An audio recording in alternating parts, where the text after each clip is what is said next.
What's going on, guys, and welcome to another new video.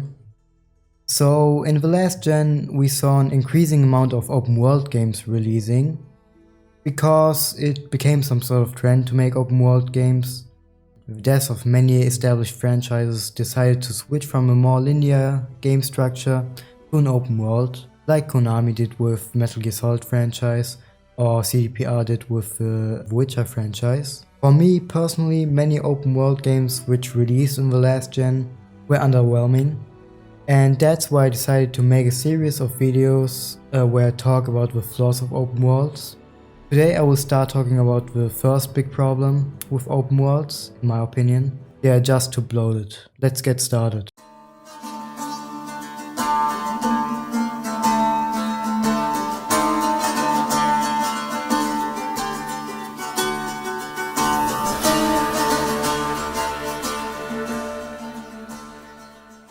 Nowadays, game developers who try to make an open world game want to include as much content as possible for several reasons. The first reason is the marketing aspect. Maybe some of you have already noticed that publishers often market their open world games by saying stuff like, our game has more than 100 hours of playtime, or our world is bigger than Skyrim. They say it like it makes the game ultimately better. And honestly, it works. Statements like these are something which nowadays get a lot of attention, and at first glance it really sounds awesome. The second reason is that many companies try to sell their games as live services. A live service is also something which became a trend during the last gen. Many companies, especially Ubisoft, want to make live services. In case you don't know, live services are games which try to bind the players as long as possible to the game by delivering regular content for several years. Games like Rainbow Six Siege, Fortnite, Ghost Recon and Assassin's Creed in some ways are good examples for live services. That's cheaper for the publishers because they don't have to start the development of a new game all over again. And yeah, they already have a big foundation. Honestly, I'm not a big fan of live services, but I get the charm behind live services. Anyway, companies also try to do that with single-player open-world games, like the new Assassin's Creed games.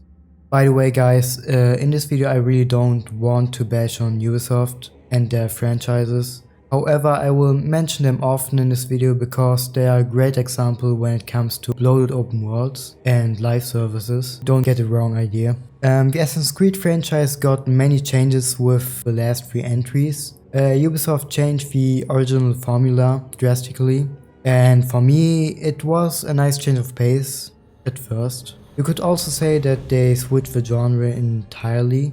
The old titles were more action and stealth orientated, and the newer ones are RPGs, which focus on huge worlds, many side quests and many weapons. They even include dialogue trees with the last 2 entries. Nowadays it's common for many Ubisoft games that they include much content from the beginning and then they expand on it by delivering content for a longer period of time with DLCs or expansions. Atlantis, for example, in Assassin's Creed Odyssey was a big topic in the main story, but you could only get there by buying the Atlantis DLC.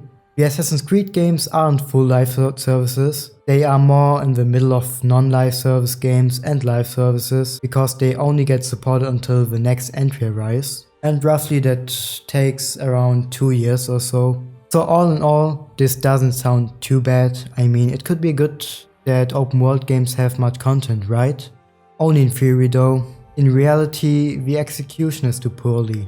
Let's take a deeper look at the side activities some open world games offer. I want to split the typical side content in open world games in 2 different categories. The first one are things you do by just exploring the world, or to put it a little bit more accurate, things you do without getting a direct quest. And the second category are regular side quests. Many games feature the same activities without quests, like towers to unlock some areas of the map, areas you have to conquer, or treasures you have to find. Every aforementioned activity share one thing. They are mostly copy-pasted content. In the open world RPG The Witcher 3, one of the best open world games. You can do these question marks all over the world.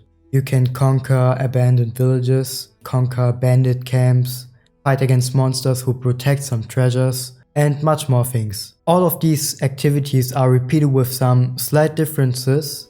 They change the monsters, or hide the treasure a little bit better, or even make the bandit camps bigger in order to increase the difficulty a little bit.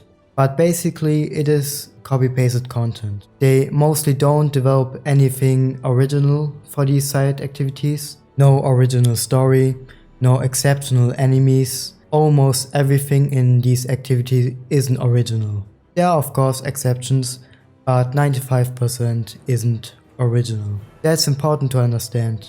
They do that to fill the world in an easy and efficient way for the devs. And it also breathes some fresh life into these worlds. Of course, not only The Witcher 3 has copy-pasted content, nowadays every open world game has something like that. And copy-pasted content isn't a bad thing directly.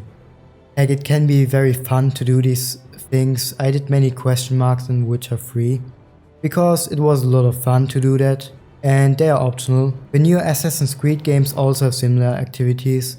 There are also areas you conquer, and it obviously has vantage points. You need to synchronize them in order to get more details of newer areas. Assassin's Creed invented these towers or vantage points. Copy-paste content has to exist in some ways. It would be too expensive if devs wouldn't include them. So yeah, what do you think are the problems with copy-pasted content? I think the first problem starts with the variety within these activities and the amount of activities. The Witcher 3, for example, offers some variety when it comes to the question marks by increasing the difficulty, switching monsters, changing enemy positions in bandit camps, and later camps even get bigger. That's nice. For me personally, there were still too many question marks in Witcher 3, and after a while it gets boring to make them. They offer some variety, but I think not enough to make them fun throughout the whole game, and that's pretty hard to do. The question marks obviously are optional, and as you might have guessed, I didn't make every quest. I still think they should have reduced the size of some areas and try to even give some more variety. Anyway, Witcher 3 is a more positive example for copy-pasted content. It isn't without any problems, but it is more justified than other titles. Other games like Ghost Recon Wildlands don't offer this kind of variety. In Ghost Recon Wildlands there are many different bases you need to conquer. You have some choice in terms of approaches you take. You can stealth, you can gun everything down. But oh boy, let me tell you, the game does not only include copy-pasted content by the kind of tasks players need to accomplish. Many rooms within the different bases were literally copy-pasted. And that's something we could also see in the new Assassin's Creed games, in the bases you have to conquer there. Copy-paste content, generally speaking, isn't bad. Like I said, it could be fun in some ways, like in Witcher. Heck, if the overall quality of a game is high enough, then some of the problems copy-pasted content can be overlooked. Like again, in Witcher 3, the game offers high-quality side quests with a really nice story and fun things to do. They even made a quest about a freaking frying pan interesting, by including a unique character like this insane old grandma. Just listen to this hilarious dialogue. Lost your key, ma'am? No, not me key. Me pan. It always sat there empty, this hut. That is, till the night afore the battle. A man arrived, walked right in like 'twere his own. Was standing at me window, peering at the goings-on. He must avoid me, 'cause next I knew, there he was, coming my way. So, I grabbed me pan, for protection, see? But he just asks all polite, Gran, got any birch bark by chance? Lilac berries or even a few coals? Nay, says I. And you must be right daft to pester folk at night with such foolery. The quest even offers a nice, interesting story of what the person who lent this pen actually did with it. Unfortunately, that's something I've rarely seen in open world games. Let's look at the new Assassin's Creed games again. Assassin's Creed Origins and especially Odyssey are bloated with side quests. There are actually two different kind of side quests in Odyssey. Most of them are marked grey, and the more special ones have golden markers. The ones with a grey marker are mostly boring fetch quests without interesting stories, and like I said, the most quests have grey markers.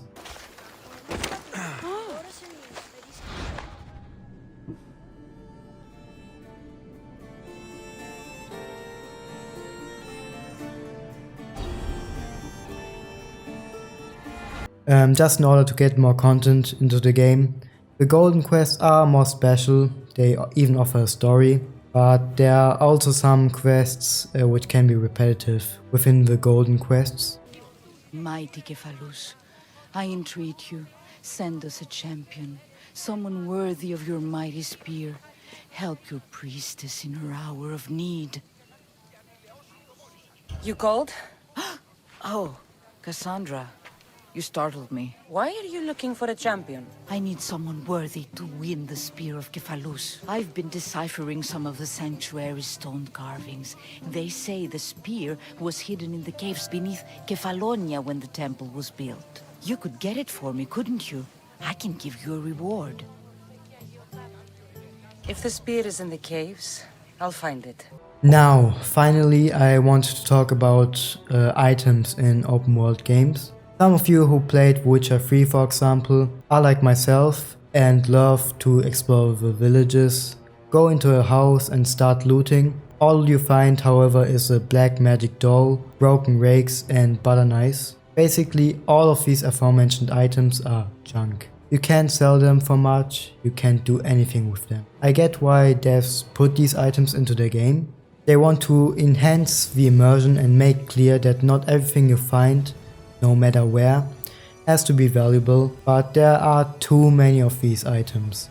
That is really common in open world games. Looting isn't special at all anymore, because there's too much you can loot. In general, there are just too many items you can find, too many weapons, armors and whatnot. They are bloated with items. The new Assassin's Creed games don't only have many weapons, the weapons also have different kinds of rarities. You could find a sword with a common rarity, but the same sword with the same name and the same design could also be found with an epic rarity, you know? And that again takes away the uniqueness behind the weapons. And ultimately, the players don't feel rewarded at all. Players only feel happy because they got lucky and found an epic weapon instead of a common weapon. That isn't a feeling of reward, that is a feeling of luck. However, if you implemented less items, less weapons with unique designs, names and without any rarity, the feeling you get would be much better than luck, because you would feel rewarded for finding these items. Dragon Quest VIII is the game which nailed it when it comes to loot. In case you don't know, Dragon Quest VIII is a PS2 classic from Square Enix and Level 5. It is a brilliant open world JRPG with tremendously good and funny characters, a nice and engaging ground-based combat, which actually can also be hard at times. The world is beautiful for a PS2 game, and yeah, like I said, the game nailed it when it comes to player rewards or when it comes to loot. Many chests you open contain useful items, and especially the chests which are hard to reach contain really valuable items in this game, which really makes you feel rewarded, you know? I might do a retrospective review on this game later on this year. Anyway, everything which makes Dragon Quest VIII special gets lost with these new open world games, because devs want to force as many things from everything as possible in their games. And honestly, that's just a shame. A game from 2004. That's, I think, the year Dragon Quest VIII released. Correct me if I'm wrong. A game like this has a better open world than most open world games nowadays. Too many quests, too many items, and too much copy-pasted content in order to bloat games, in order to get more attention in terms of marketing, and to bind the players as long as possible to your game, so that we start investing even more money into the games. So yeah, that's the first part of everything wrong with open world games. I hope you liked it, and I hope you're looking forward to the next part. Thanks for watching. I really want to see what people who watch this think of the arguments I made, and I would love to discuss it with you. Feel free to leave a comment and I will surely answer. Thanks for watching and goodbye.